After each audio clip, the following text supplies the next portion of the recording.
નજર દોષ એક એવી વસ્તુ છે કે જે તમારા ઘરને તબાહ કરી શકે છે. કહેવાય છે કે નજર તમને અંદરથી ધીમે ધીમે ખોખલું કરી નાખે છે.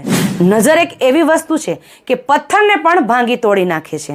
તો પછી નજર તમને લાગી હોય અથવા તમારા ઘરને નજર લાગી હોય તો તમને અને તમારા ઘરને ભાંગી નાખે છે, માણસને ભાંગી નાખે છે. નજરનો પ્રભાવ આપણા જીવનમાં બહુ જ ખતરનાક પ્રભાવ પડે છે અને તમારા માઇન્ડને, તમારા શરીરમાં અને તમારી રહેણીકેણીમાં, તમારી વાણીમાં, તમારા સ્વભાવમાં, તમારા બિઝનેસ ધંધા ક્ષેત્રમાં, તમારા લગ્ન જીવનમાં, તમારા પરિવારમાં, કુટુંબમાં શાંતિ નથી લેવા દેતી. જો આ લક્ષણો તમારા જીવનમાં આવતા હોય તો એને ભયંકર નજર દોષ કહેવાય છે. એનાથી બચવા માટે તમારે શું કરવું જોઈએ ચાલો જણાવી દઉં.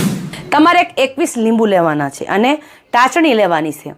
તમારે લીંબુમાં ટાચણી ભરાવીને જેને નજર લાગી હોય અથવા ઘર હોય, ઓફિસ હોય, શોપિંગ મોલ હોય, કોઈ પણ જગ્યા હોય એના ઉપરથી 11 વાર વારી લેવાની છે અને 4 રસ્તામાં સંધ્યા બાદ મૂકી દેવાનું અથવા વહેતા પાણીમાં પધરાવી દેવાની છે.